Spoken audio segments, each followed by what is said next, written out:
Picture this, you're thrust into the world of the late 1970s where the computer technology is on the cutting edge and the Miskatonic University is doing a very interesting experimentation and testing of a new system that you are going to be a part of. I'm XPLovecat and today I'm going to be reviewing a scenario written by Chris Stewart called Pop Goes the Weasel, and this is a one-shot scenario that is a little bit shorter, so it takes about 3 to 4 hours to play. And before we get into the details, I did want to mention I do have a Patreon page, so if you're enjoying my content and would like to support me, I would greatly appreciate that, as I'm paying an editor to help get these videos out with consistency and help to elevate them as well. So in 1974, the first personal computer came out, but it wasn't until 1981 when IBM's first computer came out that there was more popularity around this concept.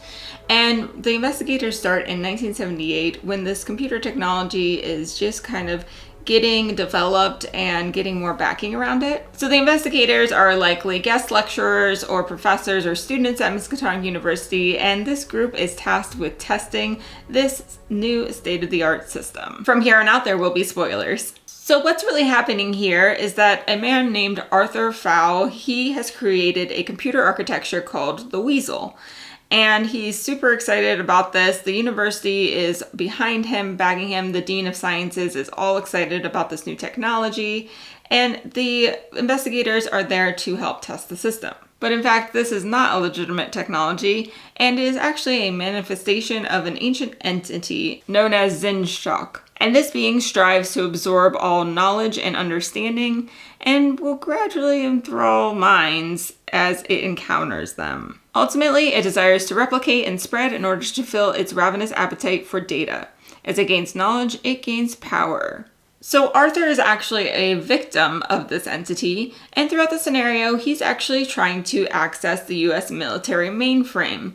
Now, the reason why it takes place at the Miskatonic University is because they're working on a digitalization project of getting some books and records and putting them into the computer, and that is connected to the military. So there are computers in the Miskatonic University that has this connection to the military, and Arthur is attempting to work to get this Weasel connected to them as well, and will eventually spread this entity throughout the world, gaining knowledge. This scenario is pretty linear, and the setting is relatively contained as well. My investigators spent most of their time in the computer lab, so I'm going to break up this next section into acts, which is how it is broken up into the scenario as well. So the first act is really about the introduction to this problem and the introduction to the characters in the scenario. They will start in Dean Bernard's office, where he gives a brief overview of what the Weasel is and in demonstration of its capabilities, which for this time is pretty advanced. Now, most of the investigators will be doing testing based on their specialties. So if you have like an accountant or an engineer, they're going to be testing the system for things that they would normally be using in their everyday life. And then if you have a photographer, this is a good opportunity to kind of set that person up as someone who's going to be taking pictures of the research and helping with this industry-changing opportunity. And my number one tip here for this first section is to really show the motivations between the different PCs and show the relationships between them. So the Dean and Arthur have a pretty good relationship. The Dean is very hopeful for this technology, and Arthur is glad that the Dean is open to having the Weasel here and tested. You have some adversaries as well. So Dr. Richards is not a big fan of Arthur and actually thinks this might be a con. And then we also have Ralph, who's the system operator, so at the end of the day is kind of just a grumpy person, but it's a good opportunity to show that relationship and his working style within the university at this beginning opening scene. If your group is like my players, then they're going to want to hunt down Dr. Richards and get a feel for what he knows, and that might be a good opportunity for them to go out for a smoke and go through some of the list of what is in the next Act 2 section under Dr. Richards. You can pull some of that beginner opening section up into the first act, but some of the other things under Dr. Richards won't be applicable until they have the printing scene, which will be next.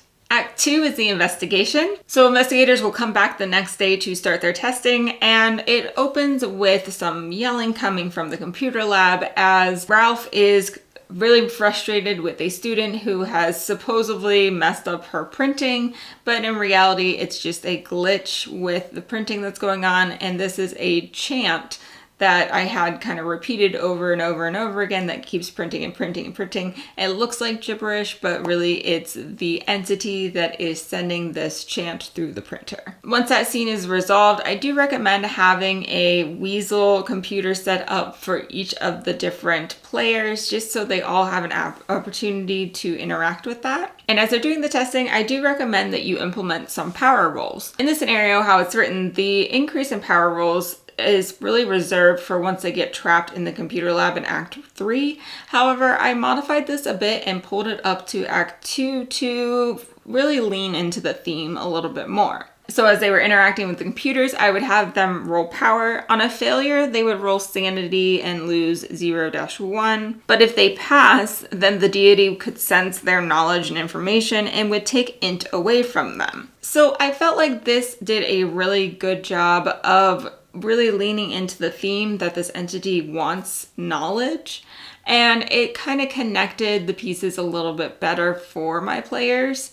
Now, if you're playing this as a part of a campaign or your players would like to use the characters from one scenario to the next scenario, I would recommend going lighter on this, maybe just -1 int.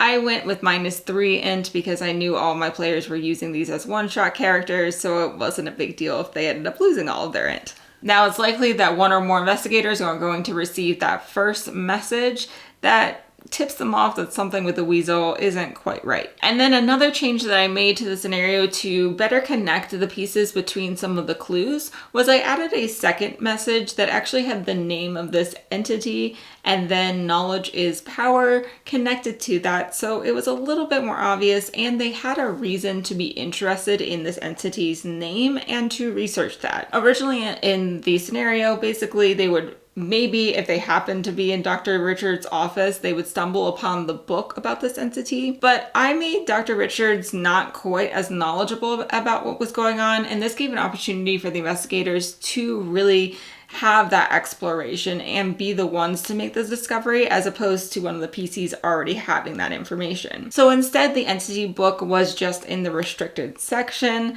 and they were able to connect the pieces that that's something that they should possibly research. So it made the players have a little bit more agency and stake in the actual scenario instead of it being relied on from another PC who had been doing some research. And finally, if you do implement the int rule, it's a cool opportunity to hint to the investigators that the student who had the printer malfunction has seemed to be not quite as studious as she was at the beginning of the summer, kind of hinting the fact that she may have been losing intelligence as well. Also, let your players have fun with this testing section, kind of give a little bit of a vibe to what they actually are testing. Pong came up in my game. It will come up later in the conclusion section for a very pivotal moment, but it was a fun little detail. So have fun with exploring what your players are actually doing during this first opening phase. So by this point, they likely will have done some research at the library, found out about the military program, possibly looked into the chant on the printed sheets, maybe found the book, and also had an opportunity to talk to the other PCs to see what they know. And that leads into Act 3, which is the climax. So once Arthur locked in my players, I felt like with 4 PCs, it was actually pretty easy for them to just go and knock down the door. So I made a little bit of adjustments here to spend more time having them contained in this room. Now, this is getting a little bit creative, so take what you like, leave what you don't, but essentially I made this room into a more matrixy kind of mesh of reality and electronic world. And so this was also what I used as an indication to tell them that they were on the right track when they were destroying the Weasel. So in this case, there were 4 PCs and 4 computers, and they each tried to come up with different ways to break these computers or stop them from working. And that was when I was able to show the visualization of this electronic world becoming dimmer and then becoming more a part of the reality. And this gave Arthur a chance to actually run to the dean's office to get the Weasel there, which eventually is what he would be attempting to send to the military and connect to the computers in the library. So my number 1 tip here is to reward creativity. And this is where the Pong comes back. So one of my players had a great time and he wanted to challenge the Weasel to a game of Pong. And he rolled excellently, which was great for me because then we could roleplay that he essentially was awesome at this game and that the Weasel was so defeated that he didn't have the knowledge to beat this PC that he just eventually stopped working. So that was one computer taken care of and was just a really fun roleplay opportunity and leading into some details and also the setting and time period as well. Now, a couple of my players did the good old smashing and magnets, so that was really helpful and they were able to get rid of their computers. And then my fourth player did attempt to do something a little odd, like pouring wine on the computer. Now, this, you could rule that this could work, but to have a little fun with this player, I had the computer suck in the wine and give a message on the screen that said yum. It was just a little fun thing that resulted in a little bit of sanity loss and added some more flavor to this scene. So although my players did find the counter chant, they decided not to use it, and I think this was mainly because they didn't totally know how to use it. Like if they needed to print it out a bunch of times, if they just needed to say it, that wasn't totally clear for them, and so they ended up just going a more creative route and being able to completely destroy these computers. Now, they were able to break out of the door and catch Arthur before he did anything further and sinister, and so they did have a successful time with taking care of the Weasel. And they also enjoyed the fate of the Dean and how his life kind of went downhill because he put all of his eggs into this one Weasel basket. So my overall tips and thoughts here, I think that it's a really great foundation and skeleton for you to explore a little bit more and lean into the theme. So really think about how you can integrate the deity wanting more intelligence, perhaps by implementing that rule about rolling power. And this also makes the personal stakes a bit higher as well if your players are losing some of that. It may also be beneficial to be prepared to have some flexibility of how you give clues to your players and connecting the dots in a little bit more clear way for them. But overall, I really did enjoy this setting and being in this time frame when the technology is improving. And I think this would make for a great convention scenario because it is on the shorter side. If you would like to check it out, it will be linked in the description below. Thank you so much for watching. Bye.